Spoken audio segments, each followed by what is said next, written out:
welcome, and come on into the kitchen.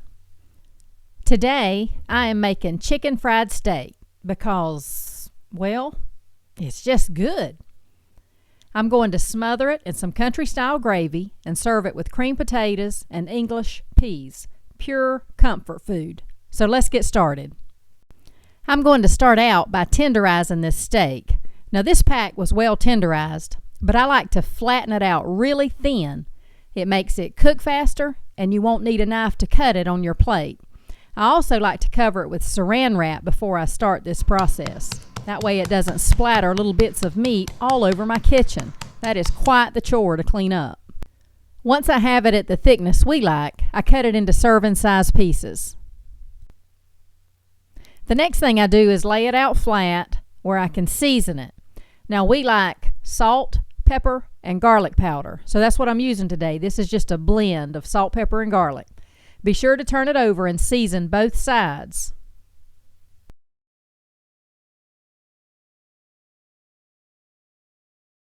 Now let's move on to our next step, which is the dredge and the dip.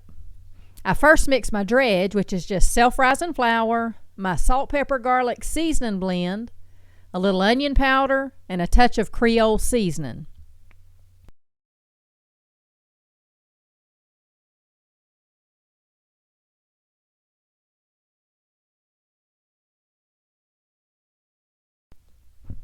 I mixed it all together and thought it looked a little bit bland, so I decided to add more black pepper.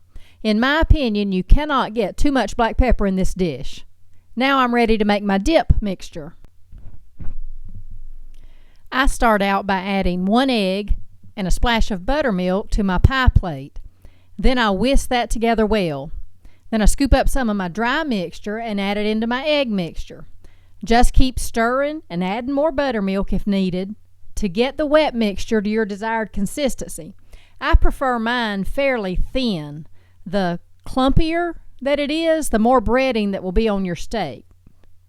So you can play with this ratio until you get it to your liking. Now, I'm ready to bread the steak. I start in the dry mixture, coating both sides. Then I go from there to the wet mixture, again coating both sides. You can also let it lay in this wet mixture for a minute and let it soak up more of the egg.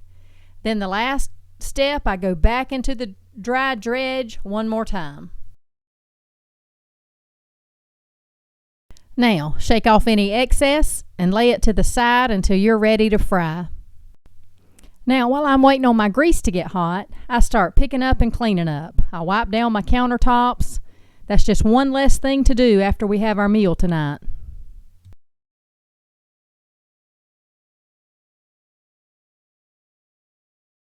Okay, now that my grease is hot, I lay in my steaks.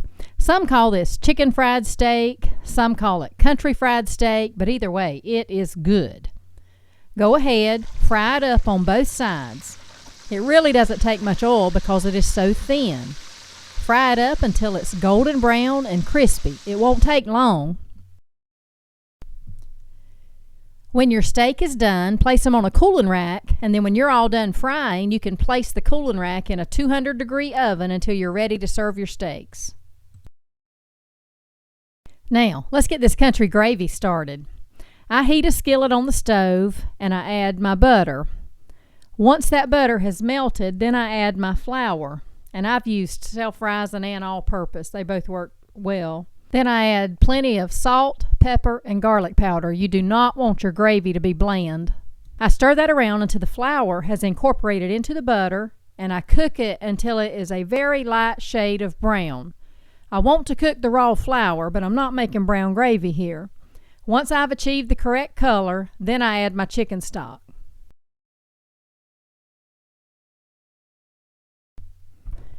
Stir this around, and you will notice that it begins to thicken almost instantly. I keep it moving because I don't want it to get any darker. I then add my milk and thin it up to make it pourable. And there you go, just like that, rich and creamy country gravy.